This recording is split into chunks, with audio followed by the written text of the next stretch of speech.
Mga ka-Republic, muling nabuhay ang pagnanais ng talk and text na madala si Christian Standhardinger sa kanilang bakuran. Naalerto naman ang Ginebra sa balitang ito at sinabing hindi sila papayag na mapunta sa tropang 5G ang dati nilang player. Hahadlangan daw ni Alfrancis Chua ang hakbang ni Jojo Lastimosa na makuha ang serbisyo ng Phil-German bulldozer. Pinakawala na nga nila noon bakit ayaw ng Ginebra na mapunta si Standhardinger sa talk and text. Pag-uusapan po natin yan, pero bago ang lahat ay maglalambing po ako sa inyo na isubscribe ninyo itong ating channel at kung di masyadong makakaabala ay i-like at paki-share na rin ninyo.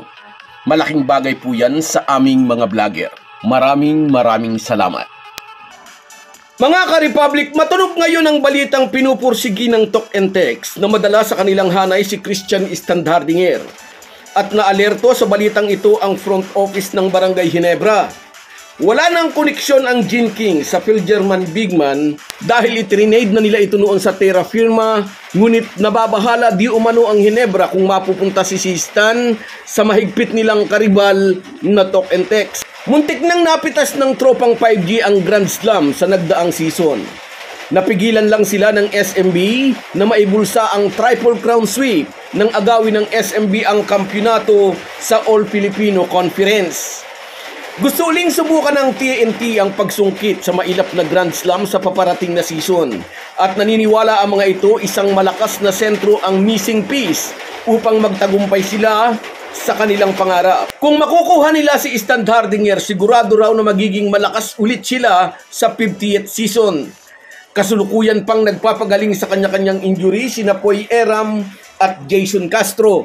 Sa kabilang banda, ayaw daw ng kampo ng Barangay Ginebra na mapunta sa talk and text ang dati nilang player. Kung mapupunta si Stan sa TNT, totoo ang sinasabi ng marami, baka nga magkaroon ulit ng pagkakataon ang kupunan na asintahin ang Grand Slam. Kaya hadlangan daw ito ni Alfrancis Chua. Matapos i-trade ng Ginebra sa Terra Firma, biglang hindi na nagpakita sa Jeep Team Practice Standhardinger at sinabi na lamang nito he is retiring from basketball. Pero nananatiling pagmamay-ari ng Terra Firma ang PBA rights nito. Open naman ang Terra Firma sa possible trade sakali ngang magdesisyon si Standhardinger na bumalik na sa PBA. At ito ang nakitang pagkakataon ng talk and text upang targetin ang Phil-German Center. May mga nagsasabi kahit daw ayaw ng Ginebra na mangyari ang gusto ng talk and text, may magagawa raw ba si Alfrancis Chua para hadlangan ang deal? Noon pa'y malapit na talaga ang team management ng Jeep sa Ginebra. Patunay ang malalaking trade deals na namagitan sa dalawang kupunan. Kung gugustuhin ni Alfrancis Chua, baka nga madiskaril ang plano ng talk and text. Binitiwan na nga, bakit naman pakikialaman pa, tanong ng mga fans ng talk and text. Obvious naman po siguro ang sagot sa tanong na iyan. Malaki nga ang ilalakas ng tropang 5G pag nakuha ng mga ito si Standhardinger.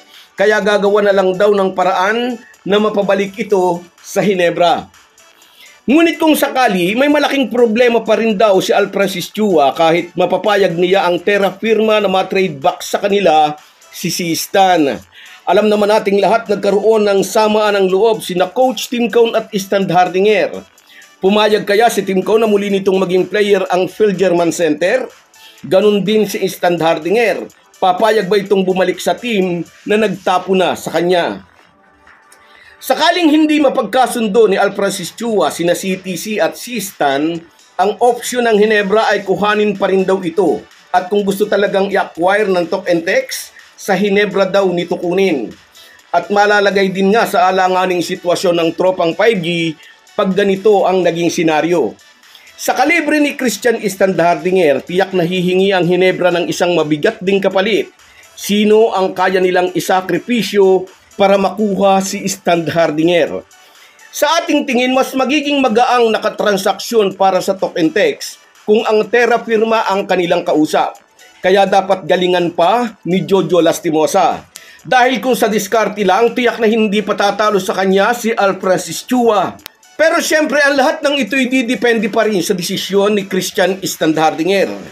Kailangan munang maging malinaw kung may plano pa ba siyang bumalik sa PBA.